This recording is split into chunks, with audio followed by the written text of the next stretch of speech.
హైదరాబాదులో Battina brothers June 8న చేప ప్రసాదం పంపిణీ చేయనున్నారు.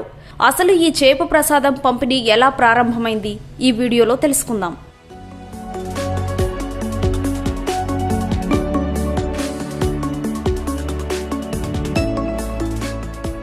పాత బస్తీ దూద్బౌలికి చెందిన బత్తిని వీరన్న గౌడ్ బేగం బజార్లో కల్లు కాంపౌండ్ నిర్వహించేవాడు.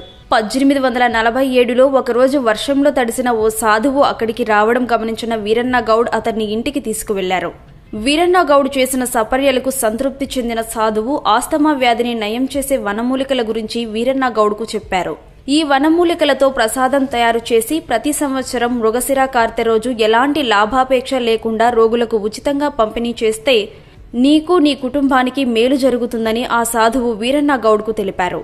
అప్పటి నుంచి వీరన్న గౌడ్ ప్రతి సంవత్సరం మృగశిర కార్తె ముందు రోజు నుంచి చేప ప్రసాదాన్ని పంపిణీ చేస్తున్నారు. తరువాత తన కుటుంబ సభ్యులు కూడా ఈ ఆచారాన్ని కొనసాగిస్తున్నారు. ఈ చేప ప్రసాదంలో పాలపిండి, ఇంగువ, బెల్లం, పసుపుతో పాటు కొన్ని సహజ సిద్ధమైన వనమూలికలు వాడుతారు. ఈ ప్రసాదం తయారీలో బావినీళ్లు వాడుతారు. పంపిణీకి 24 గంటల ముందు నుంచి ప్రసాదాన్ని తయారు చేస్తారు. ఈ చేప ప్రసాదం పంపిణీ కోసం కొర్రమీను చేప పిల్లల్ని మాత్రమే వినియోగిస్తారు. ప్రాణంతో ఉన్న చేపపిల్ల నోట్లో వనమూలికలతో తయారు చేసిన మిశ్రమం పెట్టి ఆస్తమా బాధితులకు ఇస్తారు. అయితే చేప ప్రసాదం శాస్త్రీయతపై అనేక వివాదాలు ఉన్నాయి. దీనికి అసలు శాస్త్రీయత లేదని కొన్ని సంస్థలు హైకోర్టును ఆశ్రయించాయి. అయితే దీనిని చేప మందుగా కాకుండా చేప ప్రసాదంగా పిలవాలని కోర్టు తీర్పు ఇచ్చింది. చేప ప్రసాదం తయారీ, పంపిణీ అంతా పరిశుభ్రమైన వాతావరణంలో వైద్య, ఆరోగ్య శాఖ అధికారుల పర్యవేక్షణలో జరగాలని ఆదేశించింది.